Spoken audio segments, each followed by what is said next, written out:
Coach, are you writing or journaling what it's like to take over a program in the middle of a global pandemic and you're not really sure how games are going to play out? Scheduling's got to be a disaster and a nightmare all in itself. How much are you taking time to reflect on what's going on, or have you had time to reflect on what's going on? I would say I have not had time. I maybe should have, because if we would have gone through what one day was to the next week, whatever, it would have been quite the saga to write. But yeah, talk about a year to become a head coach. First time trying to do this, and I would say it's about as abnormal as possible. So I hope that every year doesn't end up being this crazy, but here we are.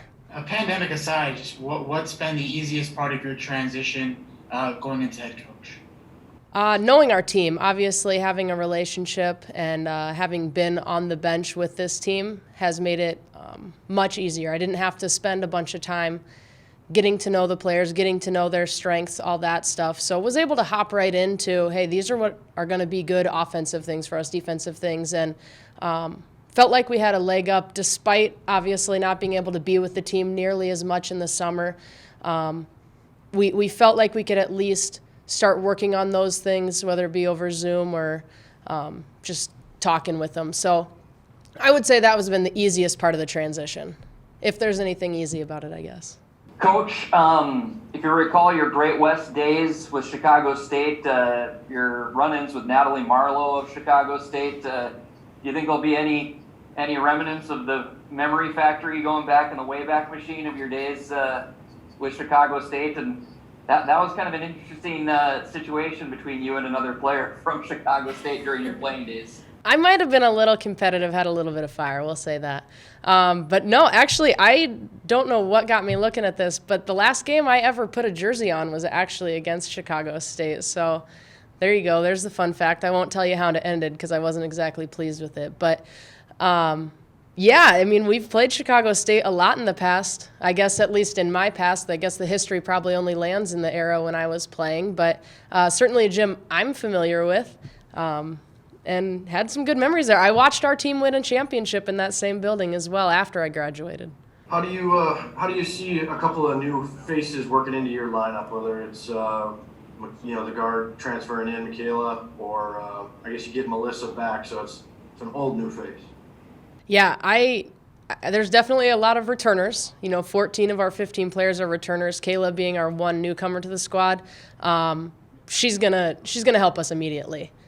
She's someone that plays a lot like what Elena does, plays fast, wants to get going, wants to be the distributor, brings big-time energy on the defensive end. She's not afraid to get up into somebody's grill. So she's going to be great for us. She's someone that, again, we're relying on early to do a lot of things for us that we think can set the tone for us. Maybe not newcomers, but some players that really had great summers. Megan Zander, we started to see her come on at the end of last year. She had a fantastic summer, and she's going to provide a lot for us. Olivia Lane, another one of those incredibly athletic players that you can just see the confidence is building and building. Another new one, I guess, would be Juliette Gordon. She was out last year with the knee injury, and she's just your hard-nosed kind of kid. That kid does not back down from anything, and you have a player that works as hard as she does and just is willing to do whatever it takes. It's hard to keep him off the floor, so she's going to find herself definitely in some minutes this year too. Coach, good to see you. I just described the anticipation for yourself that you wanted to do this for so long, be a head coach, and now it's almost here. Yeah, it's exciting. It's been one of those that it seems like it's been around the corner for a while, but you never really trust that it's around the corner just with the way this year has been. But incredibly excited. I mean, we're 2 days away. I can't wait to get on the court with our team. I know that we have a great group of players, and so that certainly helps, and have a great staff that can help keep me a little bit at ease as well. So we've had a lot of time to prepare, and I feel like we're prepared for this. Just hopefully the nerves a little bit maybe before for myself personally. I've done it as a high school coach, just a little different level here. You describe how truly unique this is, where you're picking games literally 4 or 5 days ahead of when they actually are played, where sometimes schedules are made years in advance, and how challenging it is to adjust to? we've had some of these, on the lineup for a while, just trying to get everything kind of ironed out, and it's definitely different. Obviously, we typically have a schedule done in April or May, in the late year.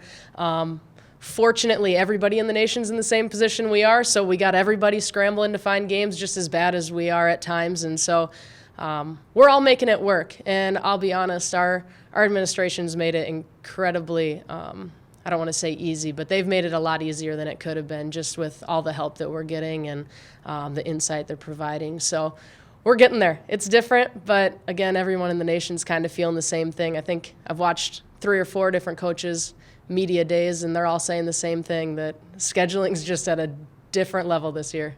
Yeah, Mel, you and I have had discussions already this season about, as you've gotten into your role, you've really wanted to emphasize the defensive side of the ball. And certainly with the group that was last year, a lot of youth within the roster maybe reflected some of the things.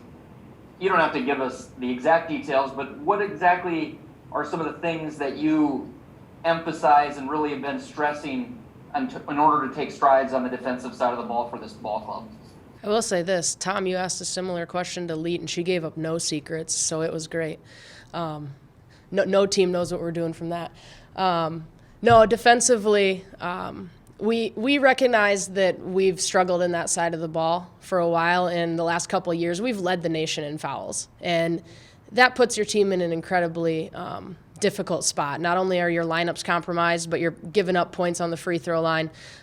So without giving away, I guess, too much of the secret, a lot of what we're doing is just learning to adjust to the rules. We've got to protect ourselves from getting into foul trouble, and we are very much a scheme team. We're not going to be a one-size-fits-all every single game. We're going to do the same exact thing. We're going to come out and decide, what's their greatest advantage, and how do we need to limit them in that way. So we really are not going to be at all the way we've looked in the past on the defensive side. So hopefully that doesn't give too much away. But you mentioned scheduling and the difficulties that come with that, and just having some new games that may pop up down the road at some point. Just how do you adjust to that as each game just comes? We've been working on it, I guess, all summer long. It seems like we put together a plan and things have to change a little bit. So we've just learned to become an incredibly adaptable team, which, again, works to kind of what our offensive and defensive plans are anyway. We're not going to be the one-size-fits-all, so we'll get good at it one way or another. But our team's been just pushing forward, working hard, prepared for whatever comes their way. We know that there's going to be some things we can't plan for or expect, and we'll just take it in stride, do the best we can with whatever's thrown our way. Hey, Mel, with 14 and 15 back from last year and pandemic and new staff and stuff, whatnot, has that made it a lot easier to transition, easier to have that base back for another year? The second year, it kind of growing into where you want it to be now. Has that made it easier, that transition easier for you? I think so. Again, just because there is the familiarity with our players, and we don't have to figure out the skill sets of each person. We could, again, kind of figure out how we wanted to tailor our offense based on what their strengths already were, was huge. And again, just the inability to maybe work with them as much in, say, the postseason, especially last spring. Typically, we would have, a ton of workouts at that time of year, and we really got none. They were all home. So we were still able to have conversations about things that we wanted to look for them to improve, and they did a great job taking that upon themselves. And then even this fall, things were a lot different than they'd been in the past, too. We really hit the skill development stuff hard, and we're able to continue to improve individual skills, and they already have great chemistry as a team, so that's already built in. We just need to continue to fine-tune what our new strategies are, our offense and our defense.